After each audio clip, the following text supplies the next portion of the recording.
1장 20절 말씀.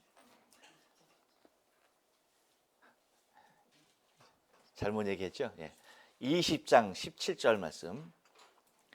20장 17절 말씀을 다 같이 한 목소리로 읽겠습니다. 시작. 예수께서 이르시되 나를 만지지 말라. 내가 아직 아버지께로 올라가지 못하였노라. 너는 내 형제들에게 가서 이르되 내가 내 아버지 곧 너희 아버지 내 하나님 곧 너희 하나님께로 올라가라 하신대. 아멘.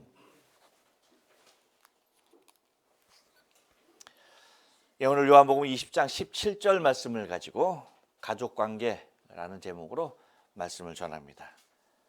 우리 다 같이 한번 인사합니다. 옆사람과 앞뒤 사람과 그리고 사랑하는 가족들과 인사하실 때 지난 한 주간 동안 평안하십니까? 인사합니다. 지난 한 주간 동안 평안하십니까? 평안하십니까? 평안하십니까? 이 세상은 관계 속에 형성이 되어 있습니다. 곧 관계에서 떠나서 홀로 살 수 있는 사람은 없다는 얘기입니다. 가깝게는 친구, 또 직장 동료, 내지는 학교, 또 같은 동네, 같은 고향, 같은 나라, 이렇게 서로의 관계 속에 있다는 것입니다. 그 많은 관계 속에서도 여러분, 특별히 나라고 하는 곧 존재적 의미를 갖게 할 수 있었던 관계가 하나 있는데, 그 관계가 어떤 관계냐? 그것은 곧 가족이라는 거예요. 가족 관계로부터 나 자신이 출발되어졌다라고 하는 것입니다. 혹시 여러분, 예배하는 여러분 중에 가족 관계에서 형성되기 전에 나는 이웃 관계에서 형성되었다라는 사람 있습니까? 죄송해요. 그런데 이 가족 관계는요, 다른 어떤 관계보다 매우 특별한 의미를 지니고 있다는 것이에요. 어떤 의미일까요? 여러분 한번 생각해 보세요. 아까 말씀드렸죠? 수없이 많은 관계 속에 우리가 있다고 그랬잖아요. 그렇죠? 근데 이 가족 관계를 제외한 모든 관계는 다 여러분 어떤 관계로 형성될까요? 옆 사람에게 얘기해 줘요. 남이라는 관계로. 가족 관계를 제외한 모든 관계는 다 뭐예요? 남이라고 하는 관계로 형성된 거예요. 그렇기 때문에 여러분, 이 가족을 관계라고 하는 것은 남다른 특별한 관계인 것을 우리가 인식할 수 있는 거예요. 그러니까 다른 어떤 관계보다 매우 중요하고 소중한, 그리고 아주 특별한 관계가 어떤 관계다? 가족 관계다. 그렇기 때문에 여러분, 가족 관계만큼 큰 힘이 되는 관계가 또 어디 있습니까? 없죠. 가족 관계만큼 큰 힘이 되는 관계는 없는 거예요. 또한 가족 관계만큼 여러분 기뻐할 수 있는 관계가 어디에 있나요? 있습니까? 없어요. 마찬가지로 가족 관계만큼 같이 아파해 줄 수 있는 사람이 어디 있나요? 가족만큼 함께 슬퍼할 수 있는 사람 또한 없는 것입니다. 바로 이것이 뭐예요? 가족이라는 거예요. 오늘 본문을 보면 쉽게 찾을 수 있는 관계가 하나 나옵니다. 어떤 관계일까요? 무엇일까요? 오늘 17절 딱 한 절 말씀만 봤어요. 그렇죠?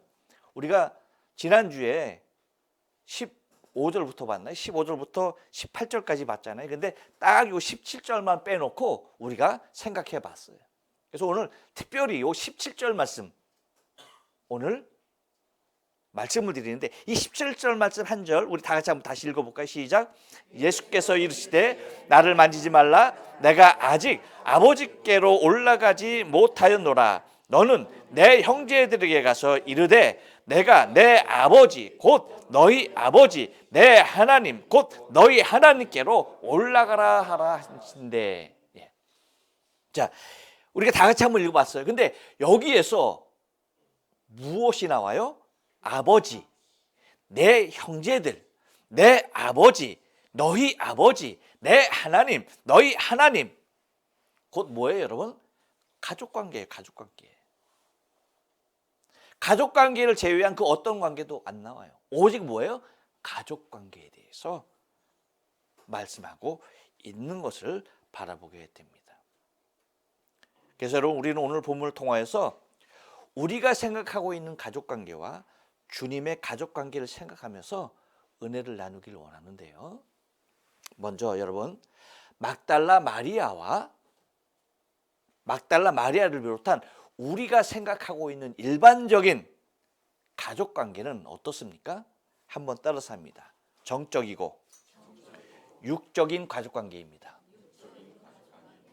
예, 여러분, 오늘 17절 말씀 맨 앞부분만 한번 읽어봅니다. 시작. 예수께서 이르시되 나를 만지지 말라라고 얘기해요. 이것은 어떤 상황? 부활하신 예수님께서 막달라 마리아에게 말씀하시는 상황이에요. 그렇죠? 마리아야 하는 그 말에 예수님인지를 아시고 뭐예요? 알고 돌아서서 말하되 뭐 하는 겁니까? 선생님이요 라고 하면서. 그렇죠? 그러니까 얼마나 반갑고, 그렇죠? 얼마나 기가 막힌 상황이 막달라 마리아 눈앞에 펼쳐진 겁니까? 그래서 막달라 마리아가 예수님을 보고서 취한 행동, 바로 그 행동에 대하여서 예수님께서 말씀하시는 거죠. 뭐예요? 나를 만지지 말라는 거예요. 매정합니까? 그런 거야? 그런 거예요, 여러분? 이 막달라 마리아가 하려는 행동 가운데서 이 어떤 행동을 취하려고 했느냐, 이 모습 속에서 여러분, 우리는 흔하게 볼 수 있는 인간 서로 정적인 표현이 들어있는 것을 바라볼 수가 있다는 거예요. 얼마나 그리웠을까요? 그렇죠? 얼마나 보고 싶었어요. 얼마나 안타까웠어요. 왜? 예수님의 죽음의 그 현장을 목격한 사람으로서, 더군다나 빈 무덤을 지금까지 바라보는 여인의 입장에서 여러분, 그 사모함이 얼마나 컸고, 또 예수님을 보자마자 얼마나 다행스러운 마음이 솟아났을까요?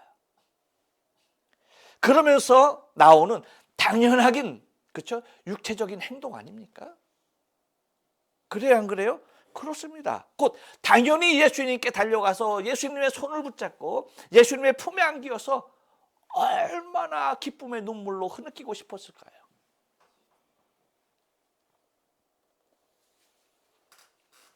그러면서 예수님께 달려가려고 했던 그 모습을 보고서 예수님께서 하시는 말씀이 뭐예요?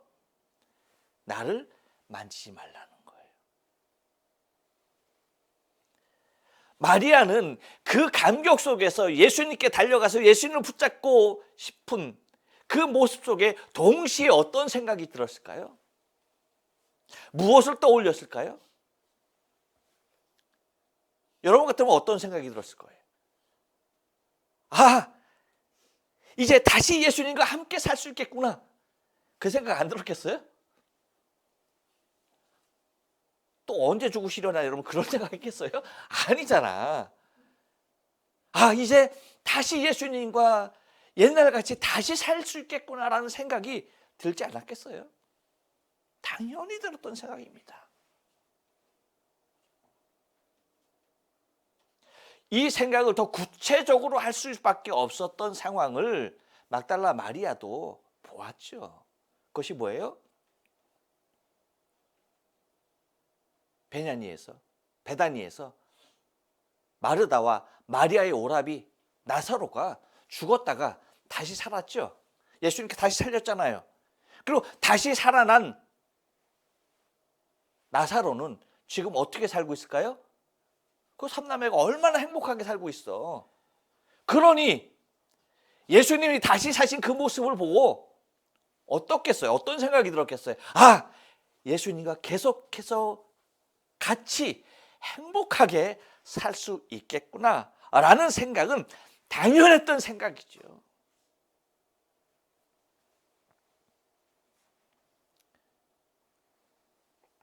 근데 여러분, 이런 생각이 보통 막달라 마리아나 우리가 이 땅에서 생각하는 가족관계의 모습이에요.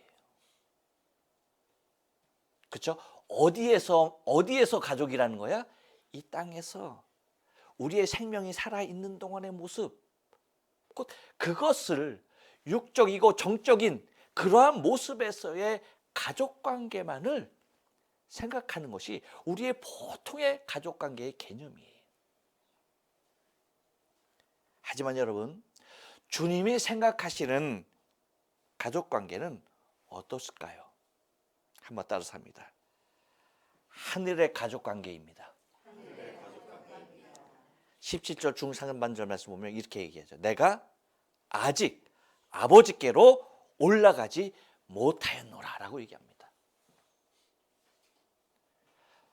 당신을 붙잡으려고 달려드는 막달라 마리를 향해서 만지지 말라라고 하시면서 하시는 말씀이 내가 아직 아버지께로 올라가지 못하였다라는 말씀이에요. 여러분, 이것은 매우 궁극적인 가족관계를 예수님께서 우리에게, 막달라 마리아에게 그렇게 보편적인 이 땅 가운데서 살아가고 있는 가족관계를 생각하고 있는 우리의 모습 가운데 예수님 당신께서 생각하고 있는 가족의 모습은 어떤 것인가를 잘 보여주고 있다는 것입니다. 곧 이 땅에서의 육체적인 관계의 가족관이 아니었다는 거예요. 곧 뭐예요?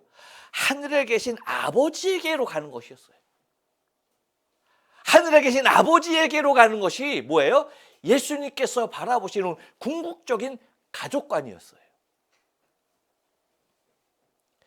여러분, 우리가 이 땅에서 살다 보면 이 세상에서의 삶에 취하여서 있을 경우가 굉장히 많아요. 언제나 우리가 생각하며 소망해야 하는 궁극적인 가족관은 주님께서 바라보시는 하늘 가족관이고 하늘 가족 관계인 것을 여러분 잊지 말아야만 합니다. 왜일까요? 그것만이 영원한 것이 우리에게 존재하기 때문이에요. 항상 우리는 영원한 것을 소망해야 하기 때문인 것입니다. 여러분, 생각해 보세요. 우리가 이 땅에서는 아무리 행복하다 하더라도 그 행복이 영원합니까? 그렇지 않아요. 우리 가족이 너무나 소중한데 그 가족이 영원합니까? 이 땅에서는 그렇지 않다는 거예요. 그러니까 여러분, 이 땅에서의 가족관계는 뭐예요? 결과적으로 남는 것이 뭐예요? 궁극적으로 남는 게 뭐예요? 이별이잖아요. 이별. 누군가가 먼저 떠나는 거예요. 그것이 이 땅에서의 가족관계예요. 사랑하는 가족이 늘 함께하고 싶죠. 하지만 뭡니까? 어느 땐가는 누군가는 먼저 떠나야 한다는 거예요. 따라서 여러분, 이 땅에서 우리가 누리는 가족관계는 아무리 행복하다 하더라도 어떤 의미가 있느냐?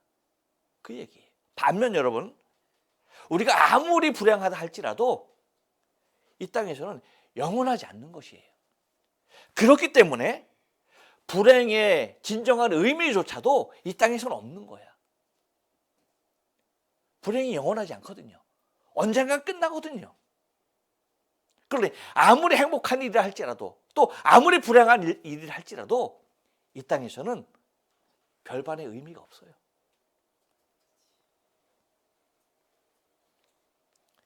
그렇기 때문에 우리가 소망해야 하는 것은 하늘이라는 것입니다. 영원한 것, 변하지 않는 것, 영원히 지속되는 그곳이라는 거예요. 근데 주님은 그 하늘 가족 관계에 대하여서 아주 냉정하게 그리고 분명하게 구분지어 말씀하고 계시다는 겁니다. 근데 여러분, 주님께서 이러한 모습에 대하여서 말씀하시는 것은요, 지금이 처음입니까? 아니에요. 주님께서 죽으시기 전에도 제자들에게 늘 입버릇처럼 말씀하셨어요. 무엇에 대하여? 당신이 십자가에 달리기 시절에도요. 나는 이 세상을 떠나 아버지께로 갈 것이다. 여기에 대하여서 누차 제자들에게 늘 얘기했잖아요. 그렇죠? 부활하셔서 지금 갑자기 어느 날 갑자기 부활하셔서 말씀하시는 것이 아니에요. 생뚱맞게 말씀하시는 것이 아니에요. 나는 이 세상을 떠나서 아버지께로 갈 것이다. 여기에 대해서 늘 제자들이 알아듣던 알아듣지 못하던 계속해서 말씀하시던 말을 지금 부활하신 상태에서도 뭐 하는 겁니까? 재차 말씀하시는 것뿐이에요.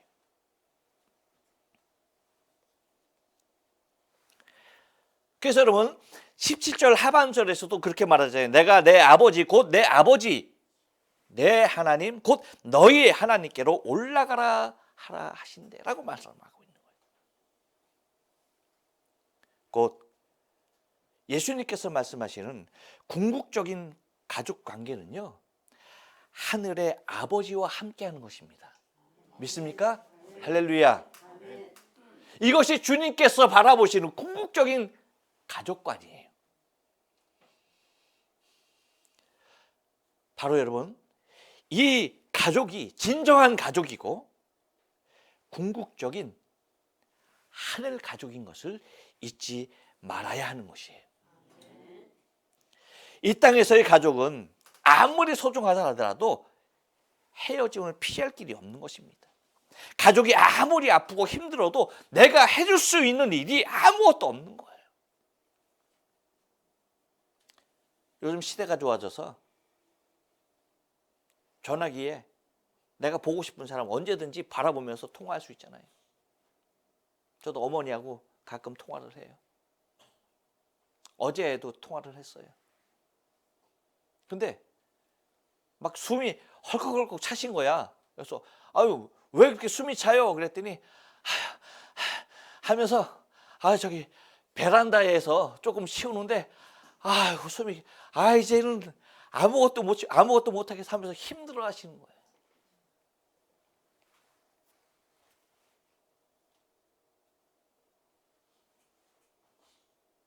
여러분 그 숨찬 모습, 그 힘들어하는 거 제가 대신할 수 있어요?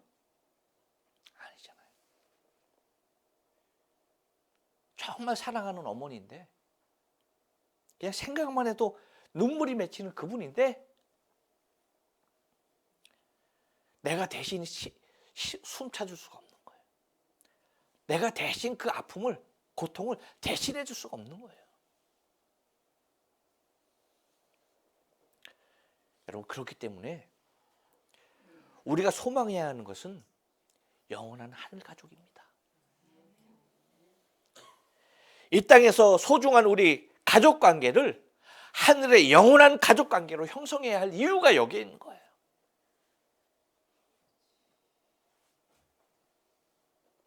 여러분 교회도 마찬가지입니다.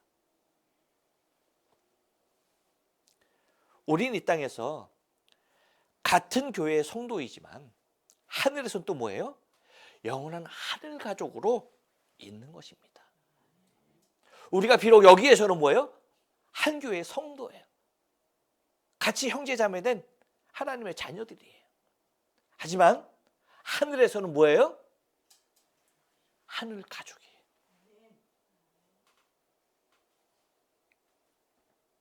우리 하나님께서 우리 아버지가 되시고 그리고 우리를 구원하신 예수 그리스도께서 우리의 형제가 되신 하늘의 영원한 가족인 것입니다.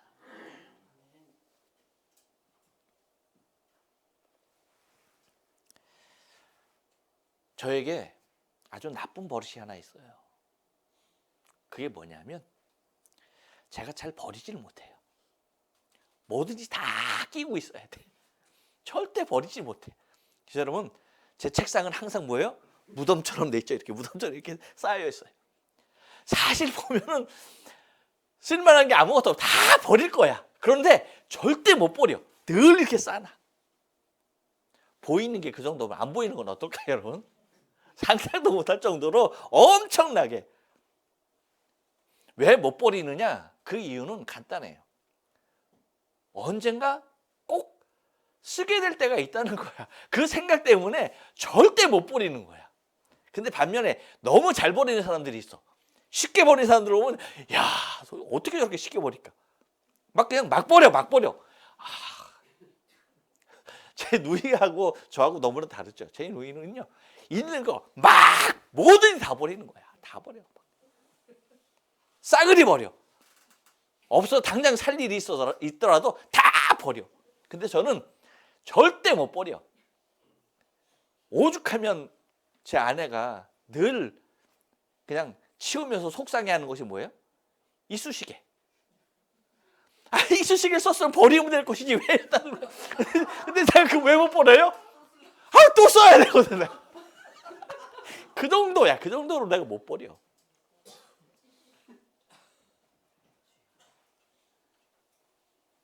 여러분, 또 제가 좀 게으른 편이야. 그래서 저는 편한 게 너무나 좋아. 게으르다 보니까 너무 편한 게 너무 좋아. 그래서 제가 못 버리는 것도 있는데, 여러분, 지금 잠바 얘기하는데, 잠바 물론 잠바도 그래. 여러분, 제가 그 입는 거, 그 겨울에 입는 거 빨간 거, 그거는 뭐 몇십 년 된 거야.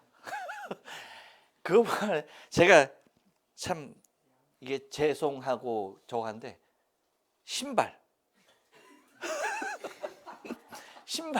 여러분, 저거 우리 사람하고 맨날 싸워. 저것 때문에. 제발 버려라. 제가 안 버리니까 저희 어머님한테 고자질하면서, 어머니, 이 사람이 저거 안 버리라고. 그래, 어머니, 버려. 내가 재밌게 버려. 그 정도로 한데도 제가 못 버려요. 저 신발. 저 왜 근데 너무 편해요. 여러분 보시기에는 정말 궁상맞고 막 저거 하지만 절대 못 버려. 근데 제가 저 신발 보면은 저 신발을 보고 우셨던 분이 계셨다는 거예요. 저 신발을 보면서 우리 목사님 신발이 그렇게 우셨대. 여러분, 제가 신발이 없어서가 아니에요. 저 신발 너무나 많아요. 너무나 많아. 여러분, 운동화도 많고 구두도 있어요. 구두도 좋은 구두 두 켤레 있어요. 그리고 운동화도요, 여러분 종류별로 있어. 제가 탁구 치잖아요. 그래서 탁구화도 있어요.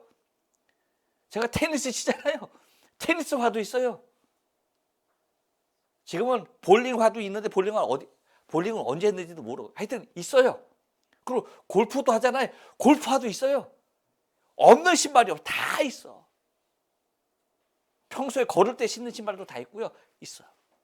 근데 제가 하려고 하는 말은 뭐냐면, 제 그 다 떨어진 신발 그걸 제가 신고 여기도 다니고 저기도 다니고 그걸 보고 우셨을 때,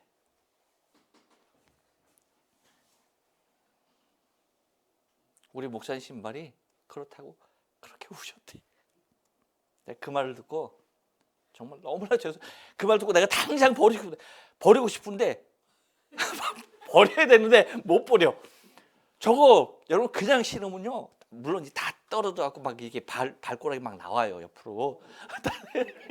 근데 그걸 제가 못 버리는 이유가 뭐냐면, 여기서 급하게 막 나갔다 들어왔다 하고 막 여기저기 막 뭐 흙 묻히고 막 그래야 되잖아요. 근데 저거는 신발 신을 때 신발을 잡아야 하거나 뭐 그 구두 주걱을 써야 되는 그럴 이유가 없어. 그냥 뭐예요? 발만 쑥 넣으면 그냥 쑥 들어가고 쑥 빼면 쑥 빠지는 발이야. 얼마나 편한지 몰라. 그래서 제가 못 버리는 거예요. 근데 그걸 보고 우셨다고. 그래서 또 그 얘기를 저에게 어떤 집사님이 해주시는. 그러면서 또 뭐예요? 신발을 사주게, 똑같은 신발 또 어떻게 인터넷에 찾아서 또 그냥 보내가지고 그러는 거야. 절대 사면 안 돼. 없어서가 아니에요, 절대. 근데 왜 그러냐? 여러분, 그 모습을 보고 그렇게 마음 아파해 주는 사람이 있었다는 게 제가 얼마나 감사한지. 여러분, 하늘 가족이 아니면 안 되는 거죠. 오늘도 그분이 비빔밥을 준비한다고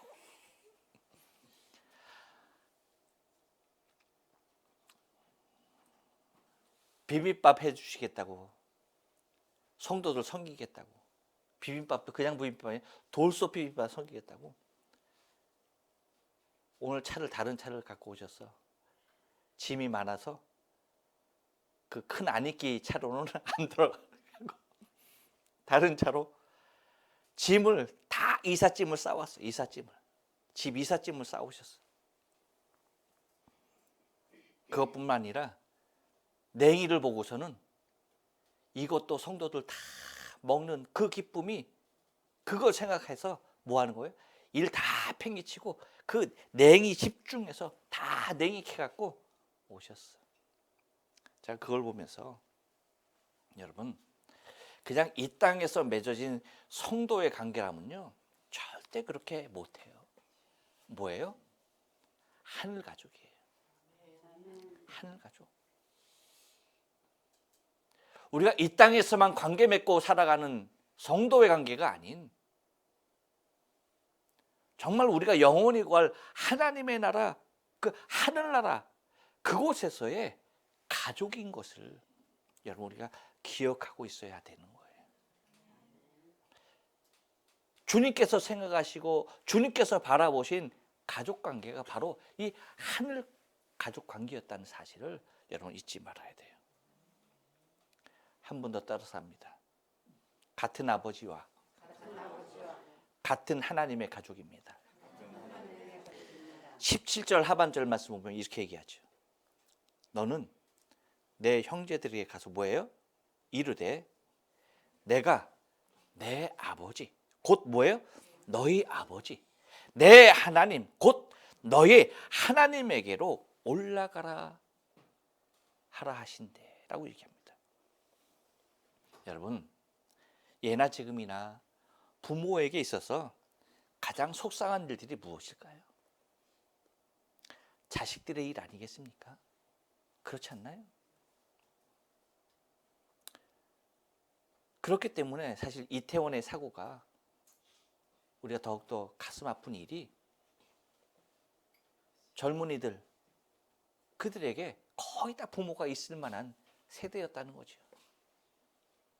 누구의 아픔이에요? 부모의 아픔. 여러분, 부모의 아픔에 있어서 자식의 고통만큼 가슴을 저리게 하는 것이 또 어디 있느냐는 거죠. 비가 오면 소금 장수 아들이 걱정되는 것이고, 날이 좋으면 우산을 파는 아들을 걱정해야 하는 것이 부모의 심정 아닙니까? 그런데 생각을 바꾸어서 비가 오면 우산을 파는 아들을 생각하면서 기쁘고, 날이 좋으면 소금을 파는 아들을 생각하며 기뻐도 이 두 아들이 서로 다툰다라고 한다면, 서로 싸운다라고 한다면 여러분, 그 무엇으로 위로가 되겠어요? 그렇죠? 그 어떤 것으로도 위로가 되지 않는 것이 그 부모의 마음인 것입니다. 이와 같이 부모에게 있어서는요, 자녀들의 화목이 너무나도 중요한 일이 아닐 수가 없는 것입니다. 부모의 입장에서는 내 자녀들이 서로 우애 좋게 아름답게 사는 것, 이것만큼 기쁜 일이 없는 거예요.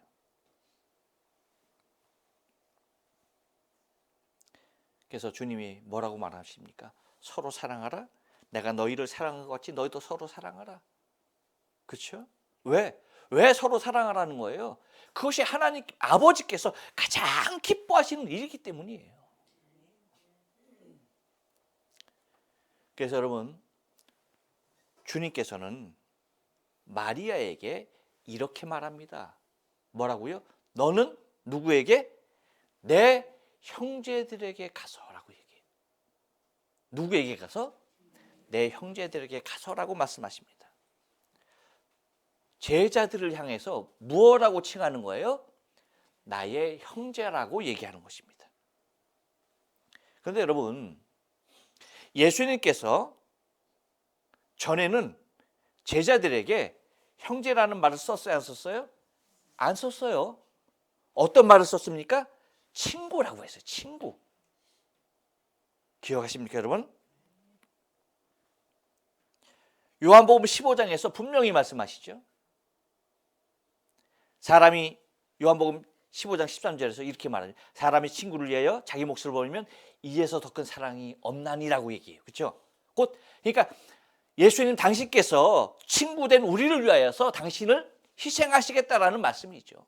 그러니까 가장 큰, 가장 위대한 사랑을 실천하시겠다는 거죠.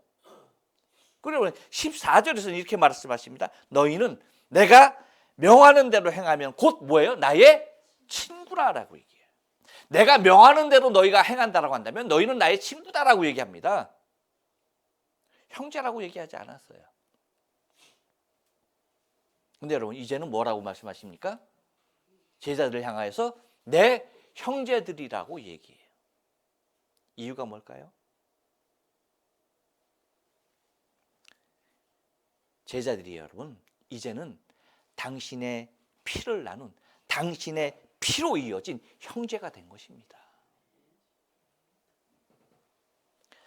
그런데 여러분 예수님의 입장에서는 그래요. 하지만 제자들의 입장에서 한번 생각해 볼까요? 어떨까요? 제자들은요 스승을 버린 배신자들이었습니다. 스승인 예수님의 고난의 현장에서 모두가 다 도망쳐버린 그러한 사람들이었어요.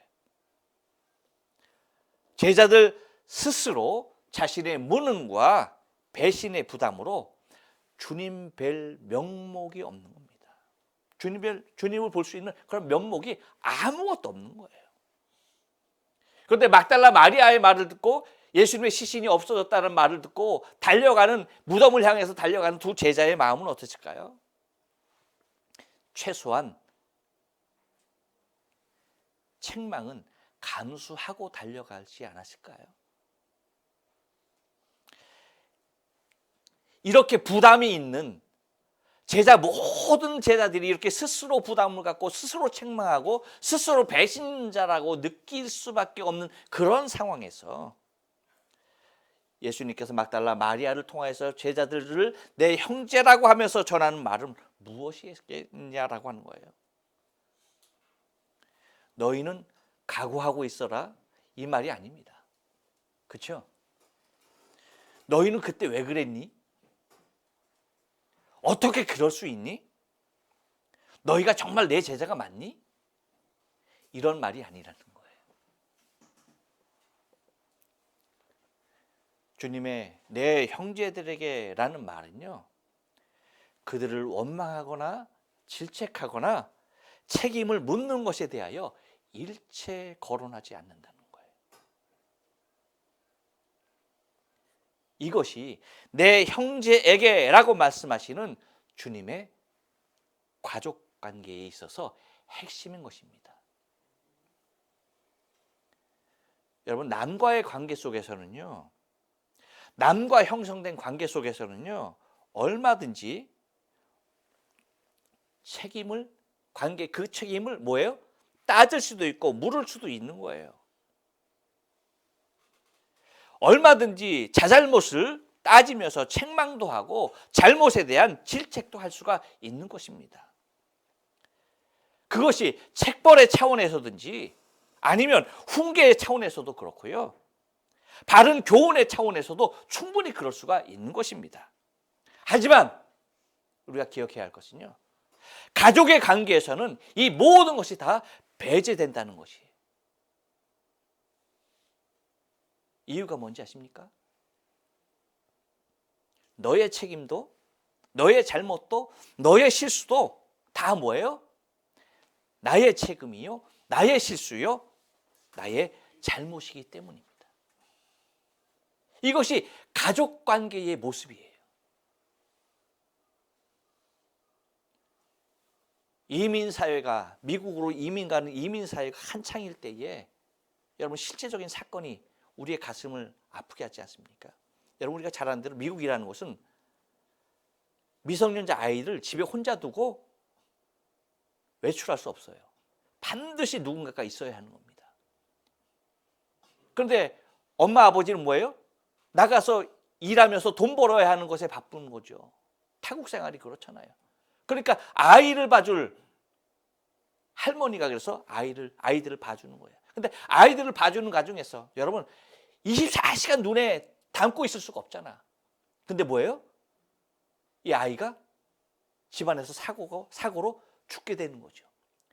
그 사고의 현장 가운데서 할머니가 절규하는 말이 뭐예요? 경찰이 와서 조사할 거 아닙니까? 이 아이가 죽은 데 대하여서. 그러니까 할머니가 절규하면서 뭐라고 말하는 거예요? 내가 죽였다, 내가 죽였다. 그러니까 그 말이 진술이 돼서 뭐 하는 거예요? 할머니가 죽인 것으로. 그래서 경찰에 신문을 받고 재판까지 가는 그런 일이 있는 거예요. 그것이 우리의 정서예요. 손자가 잘못 발을 뒤서 떨어져 죽은 것에 대하여서 그것을 누가 죽였다고 생각하는 거예요? 내 잘못이고 내가 죽였다고 생각하는 것이 우리가 한국인이 가진 정서예요.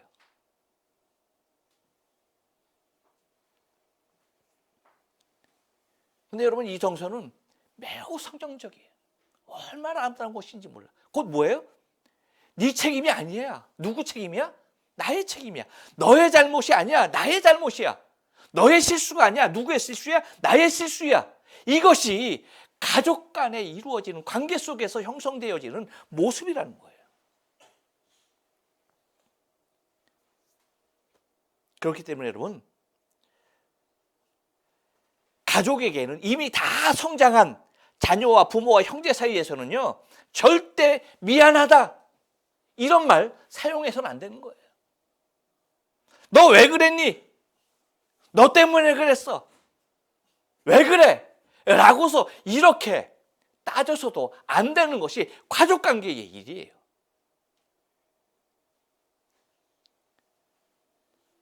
그러니까 이런 말을 절대 사용해서는 안 된다는 거예요. 여러분 한번 보세요. 누가복음 15장에 보면 되찾은 비유가 나오죠. 세 가지가 나옵니다. 첫째는 뭐예요? 되찾은 양에 대하여서. 두 번째는 뭐예요? 되찾은 드라크마에 대하여서. 세 번째는 뭐예요? 되찾은 아들에 대하여서 예수님께서 비유로 말씀하셔요. 그것이 누가복음 15장 11절로 32절에 나와요. 굉장히 긴 본문이죠. 아들을 찾은 비유가 굉장히 긴 본문입니다. 근데 여러분 봐요. 거기에서 아버지는 단 한마디의 원망과 책망조차도 아들들에게 하지 않아요. 무슨 말씀인지 아십니까? 아들이 내가 하늘에 죄를 짓고 아버지에게 죄를 얻어 싸우니 라고 얘기할 때도 아버지는 그랬어 라고 얘기하지 않고 뭐 하는 겁니까? 그냥 감싸 안는 거예요. 그리고 신발을 씻기고 가락지를 끼고 옷을 갈아입히면서 뭐 하는 거예요? 그런 말을 못하게 하는 거예요. 또 거기에 대해서 직접적으로 당신이 얘기하시는 것이 없어요. 큰아들이 밭에서 돌아옵니다. 큰아들의 불평에 대하여서도 아버지는 작은 아들에 대한 책망 전혀 없어요. 큰아들에 대한 책망 전혀 없어요. 너는 나하고 늘 함께 있었으니 내 것이 다 네 것이고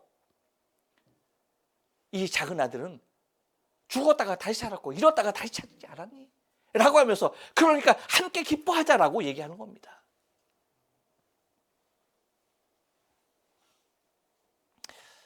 어제 다니엘 기도에 강사했던 전은주 전도사나 특히 지난 금요일 날 다니엘 기도에 그 변기술 원장의 간증을 들을 때 정말 마음이 아팠어요.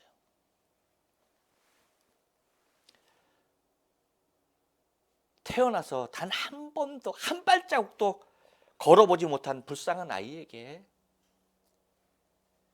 가족들이 한 행동들이 너무나 가슴이 아팠어요.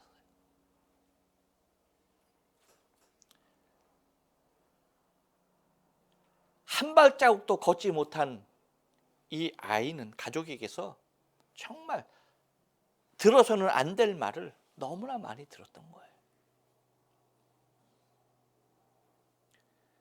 남에게 듣는 것은 그렇다 하더라도 여러분 가족은 절대 그런 말을 해서는 안 되는 거예요. 가족은 어떤 것입니까, 여러분? 그냥 옆에 있어주는 거예요. 잘못했거나 실수를 했을 때에도 굳이 말을 해야 한다라고 한다면 많이 힘들지 라는 그 정도로 그냥 끝나야 되는 거예요. 왜? 내가 말하는 그 자체로 힘들어 할까 봐. 되도록이면 아무 말도 하지 않고 그냥 그 옆자리를 지켜주는 거예요.